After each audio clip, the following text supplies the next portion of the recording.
Hello, traveler. Thank you for being here.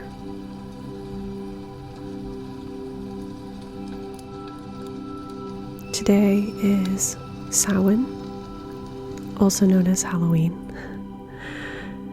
and we are also in the midst of a full moon eclipse cycle. So I thought I'd share some of the ways I'm engaging with the energies that are abundant and available at this time, and talk about how I work with them and use them to my advantage in my craft. I'll show you my altar.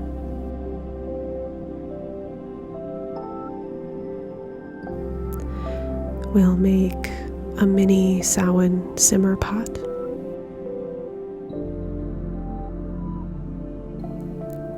And finish with a special, slightly different, pick a card tarot reading for the collective.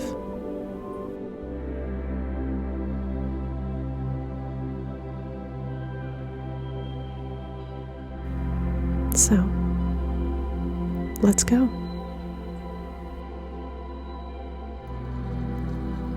On my Samhain altar, I have this pomegranate box. Pomegranates are a symbol of the underworld, as you may know. And along with this box, I have some tokens of loved ones who are on the other side that I hope to connect to during this period when the veil is especially thin.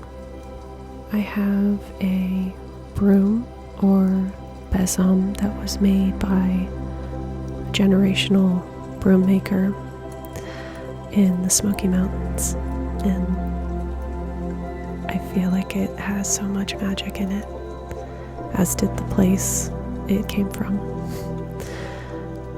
The stones I'm working with at this time, which I have on my altar, are in order that you see them: iolite, black onyx, Kambaba jasper, amber, hematite, tiger's eye, and carnelian.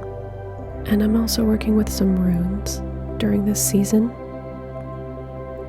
They are lagus, algis, tihuas, urus, and kenas.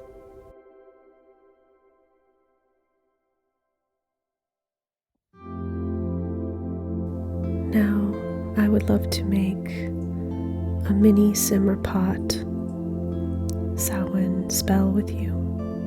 First, I cleanse the space physically, and then I cleanse spiritually using incense smoke.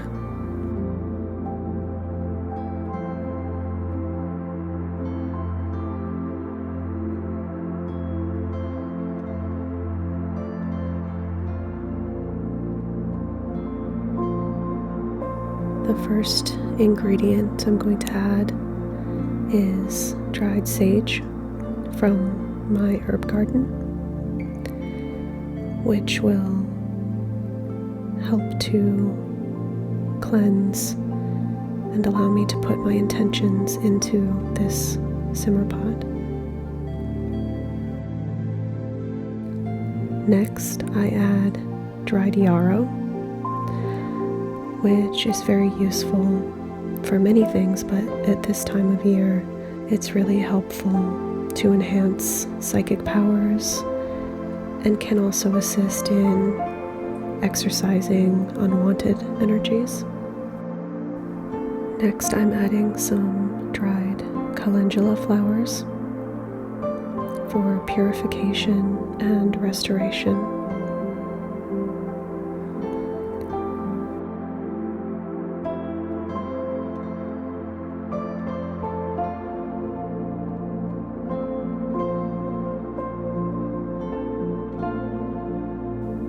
Next, I'm adding some cloves for protection. And I like to count out specific numbers of cloves. So in a larger jar or working, I would use 6. But in this case, because it's a mini simmer pot, I'm counting out 3.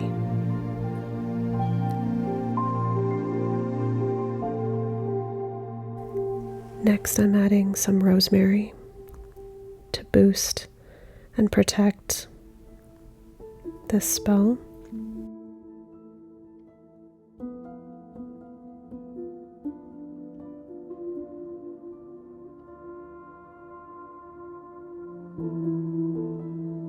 And then I add a cinnamon stick for joy, spiritual success, and protection.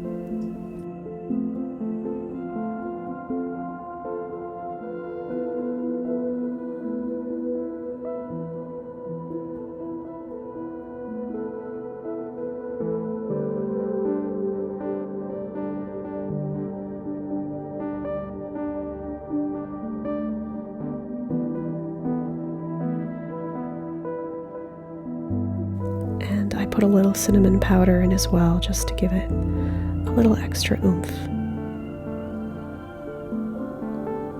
Now I'm adding some dried orange slices for luck and also to help with divination.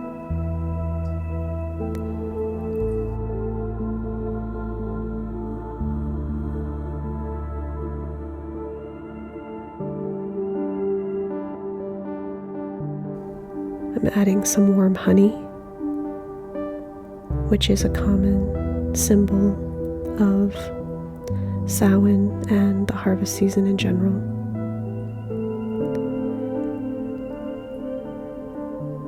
If there's anything else you want to add to personalize your spell, please feel free. I'm adding a little bit of an attraction oil that I made to help with my specific intention.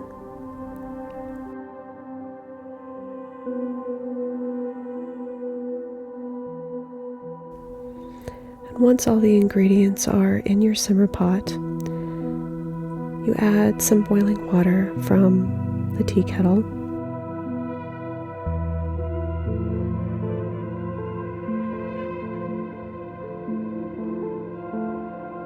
And I put a little bit of full moon water in as well for extra energy.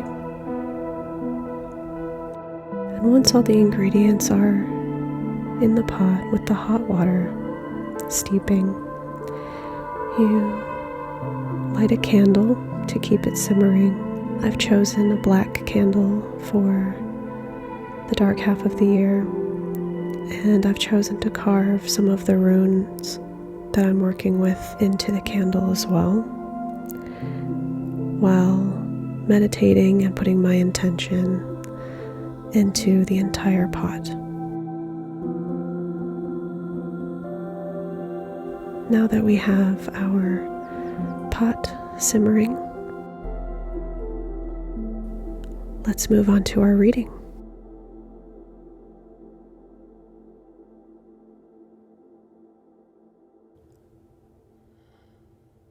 So, I live in a pretty old house, and I have enjoyed connecting with the energy of the house, and there are several energies in this house that I've been able to connect with in my readings. And so, in honor of Samhain, I thought that I would do a different kind of reading for you. I'm going to have 2 piles. Pile 1 will be this little skeleton.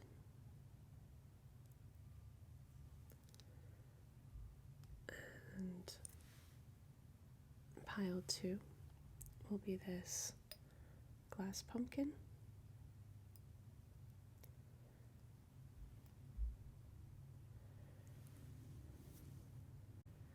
And I'm going to simply invite Spirit to send me any messages from the other side or from anywhere really that need to come through or would like to come through, since this is the perfect time of year to allow the thin veil to fall and connect with our loved ones, our guides, our ancestors, and receive their wisdom. So perhaps a message will come through for one or some of you, or perhaps it will just be entertaining or interesting to you, or at the very least, relaxing. So please pick your pile, or if one of the particular piles doesn't necessarily jump out at you, then feel free to watch both.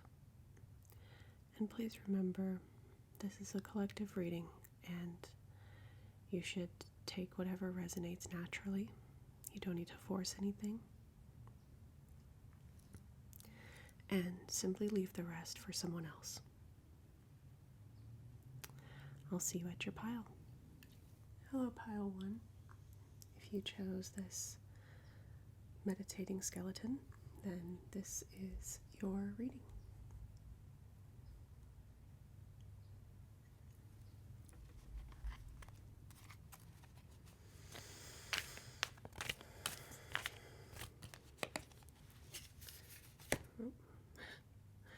A card from another deck has found its way into this deck. Strange. It's the Six of Wands in reverse, so we'll have to see what that means to us.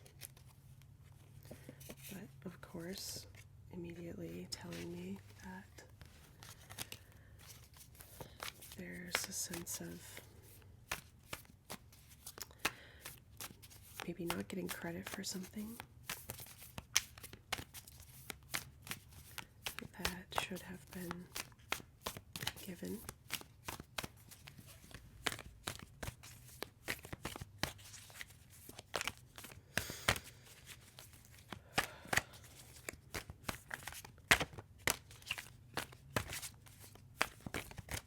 Maybe someone who was out of place or not appreciated in their lifetime,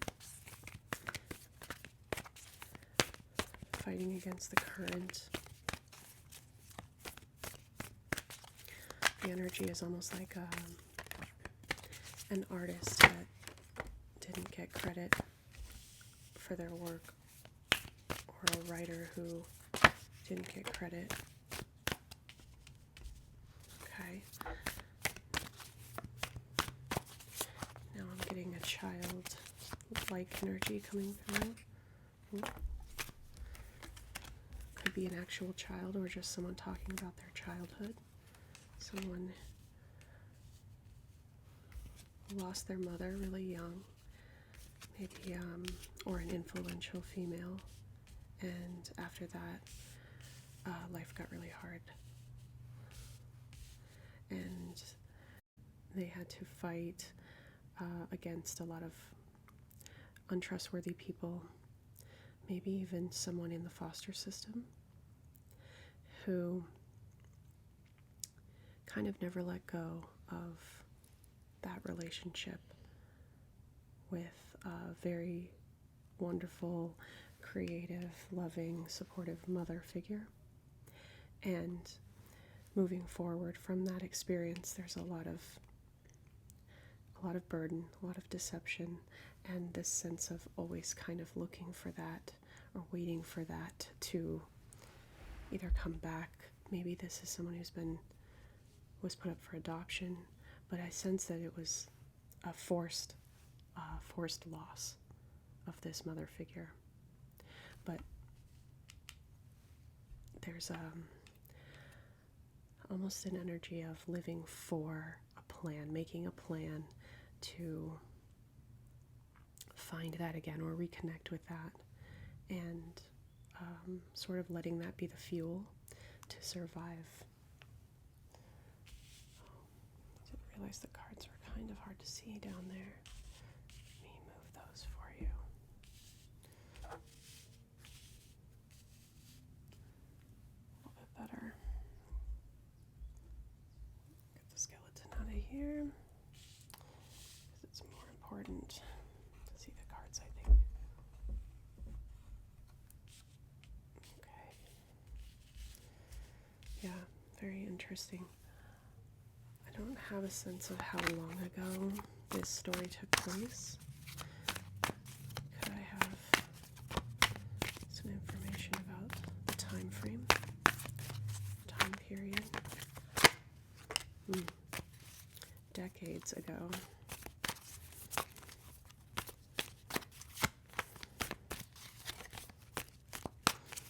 So I would say less than 100 years, but more than 10.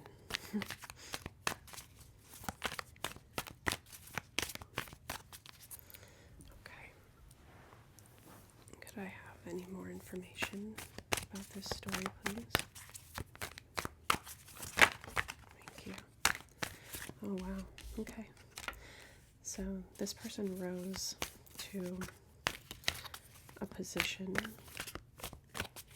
of power, whether that's on a larger scale of perhaps running a company, or even just being really stable, in charge of their family, running their household, being really put together. And this energy is that it was a redemption for them from a really chaotic childhood that was out of their control. So being able to create the stability and the foundation that they craved or didn't have as a child through circumstances that were out of their control, it was a major... Okay, the message I'm getting is that when they were younger, this is so beautiful, when they were younger, they thought they were waiting for that parent to come back, or a new parent figure that filled the hole left behind when this one left their experience. They thought that they were waiting for that person to come back or for someone to replace them. And as they grew up, they realized that they were that person. And that is the way to correct the injustice that they felt they had suffered by losing that life they could have had. So they made it for themselves. They created it. It's really beautiful. I'm getting two pop culture references from this. And maybe that's just popping into my head because they're stories I'm really familiar with. But it's the first one I had when I was talking about being in the system and having to deal with a lot of sneaky people and sort of reinventing yourself. The first thing that came to my mind was Les Miserables. Jean Valjean, the central character in that story, has a similar arc. He's in poverty. He has to steal bread to support his sister and her children, and he ends up in prison for almost 20 years for it, doing hard labor. And when he gets out, he finds the world is against him for having a record, and that nobody cares why it happened. And he ends up deciding to break out of the system, tear up his parole card, and change his identity, and he ends up making an incredible life for himself and he even becomes the mayor, has his own family, helps a lot of people, and redeems himself sort of off the record in that way. The other story that came to mind when I was speaking about waiting for a person to sort of come and save you from your life, or kind of be there for you in the way that you need, especially since you feel like you've lost that protector that you should have had as a child, and then realizing that no one's coming and it has to be you, reminded me of a lot of Harry Potter, and the way that Harry realizes when he thinks that he saw his dad and his dad saved him, but in fact, it was him that he was seeing the whole time.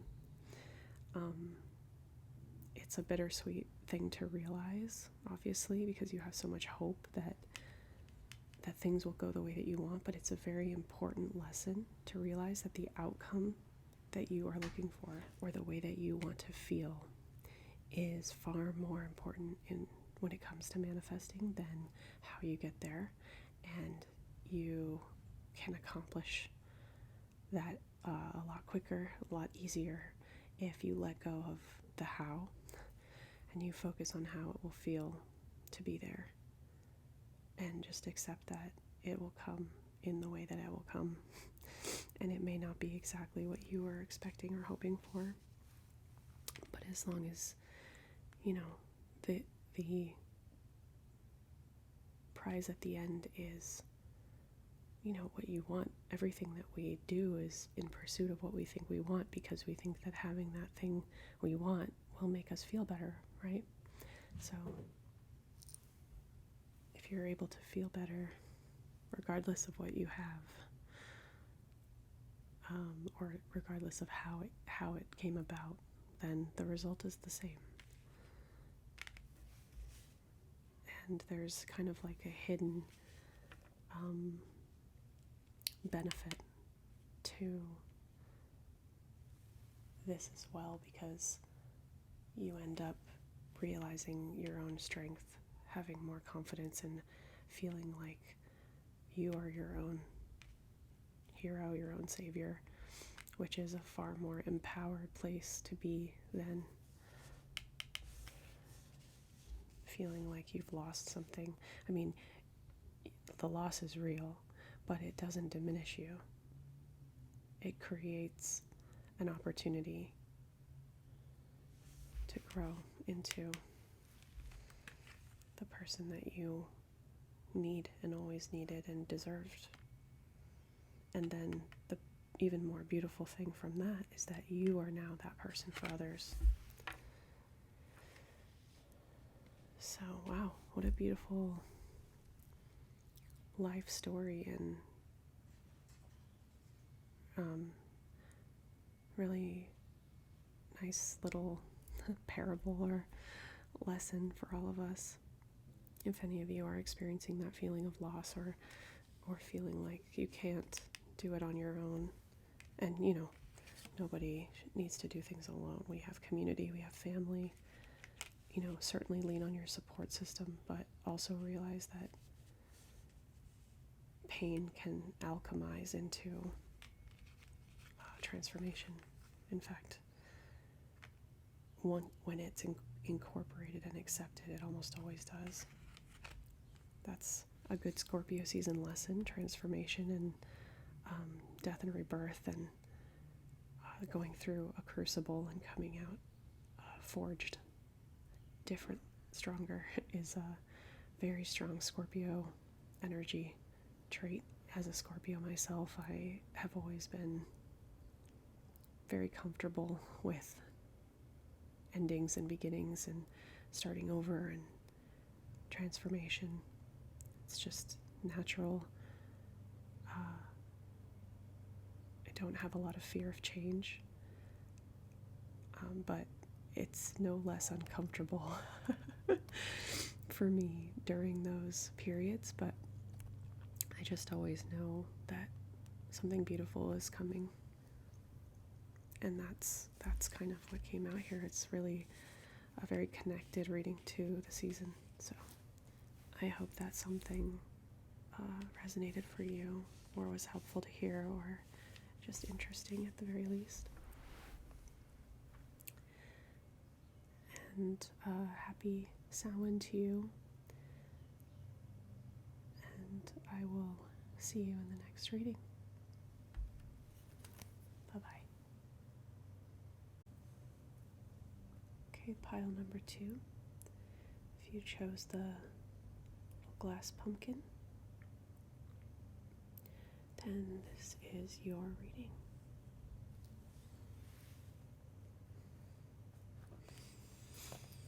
First pile was very straightforward and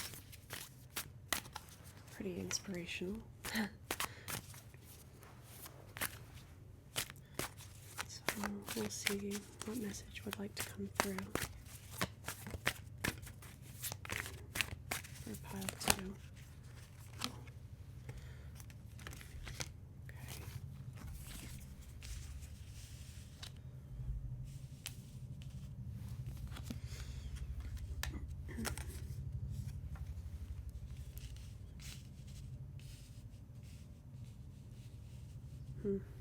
Okay.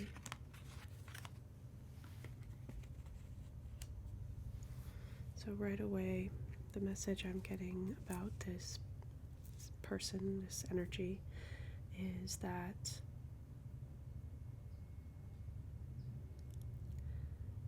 they're very quiet, very steadfast, very stoic energy. This is definitely someone who has experienced hardship, but I feel very strong faith and a focus on always looking towards the future. So I'm very interested to see who this might be. Is this a member of the clergy, or some sort of religious figure in whatever culture they belong to?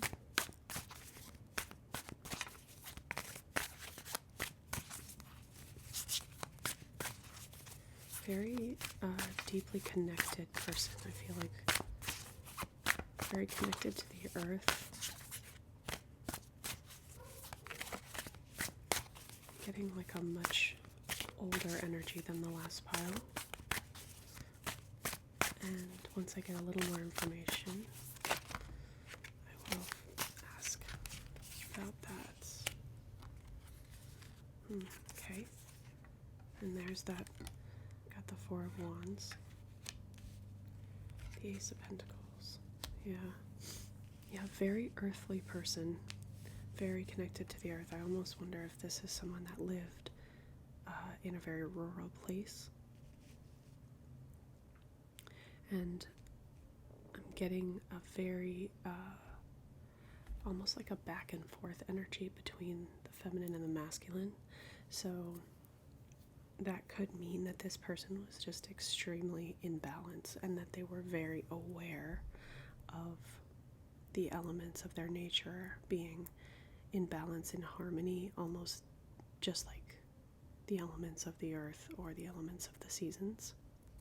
Very very connected with the cycles of the earth and the cycle of the year and the weather.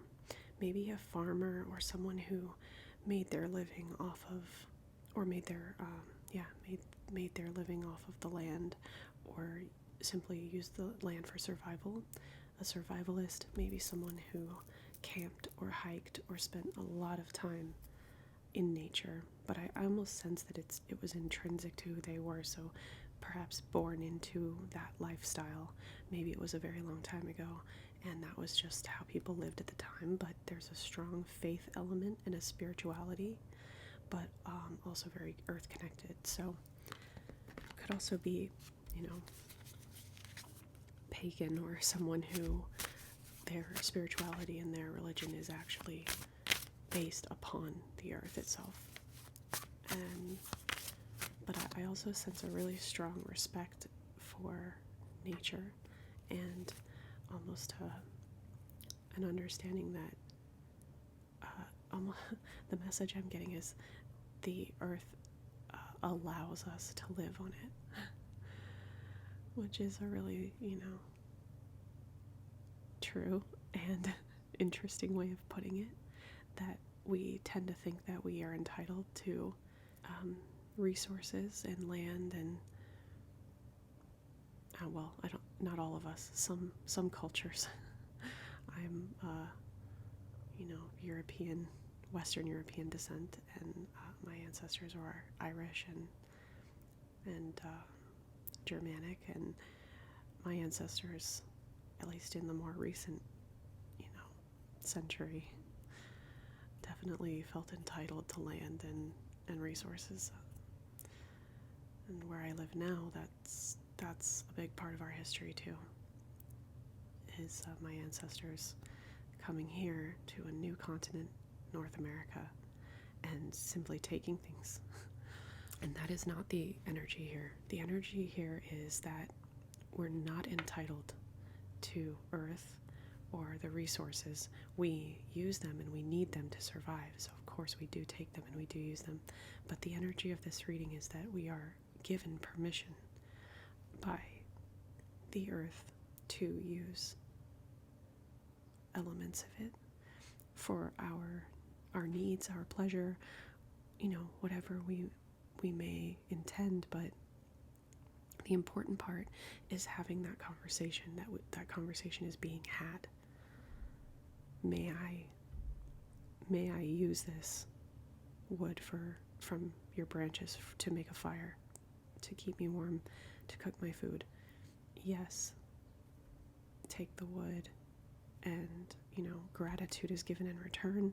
We also plant more trees, care for them, but even just the gratitude and offering, or even just meditating on it and having a communication with the energies of the earth that we are using goes a long way, at least in this person's belief, in this person's practice. I really feel like they communicated with the earth. It's really cool. Yeah, okay. A lot more of the feminine is coming out now. Oh, no, I spoke too soon. I have the High Priestess and the Empress, which I saw first, but I also have the Emperor. So, that balance is there again, that harmony. Yeah, even just the cards that just came out are all about balance and kind of covering the entire wheel. We have the Queen of Wands, very fiery, very creative, very impulsive. Just bold, fiery energy. And then we have the Five of Cups, subdued, water, melancholy almost, deep, internal, slow-moving, emotional, grief, kind of the opposite of the Queen of Wands energy.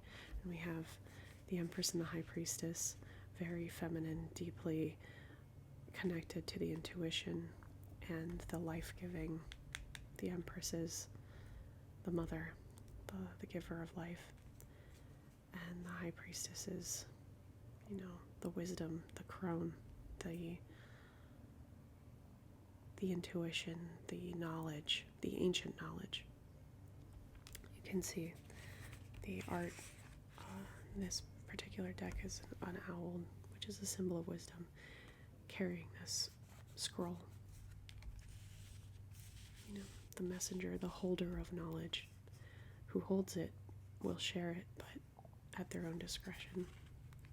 I feel like this was the energy I'm connecting to this reading is almost like an elder or a village witch, a wise woman.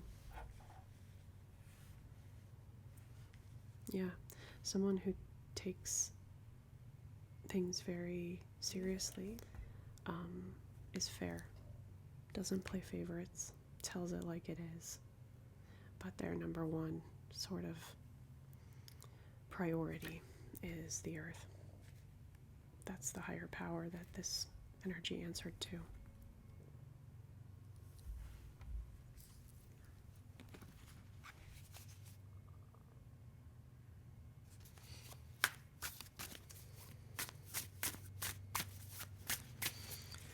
Let's see if I can get any sort of indication, a little squirrely, of time period, although I do sense it's quite a while ago.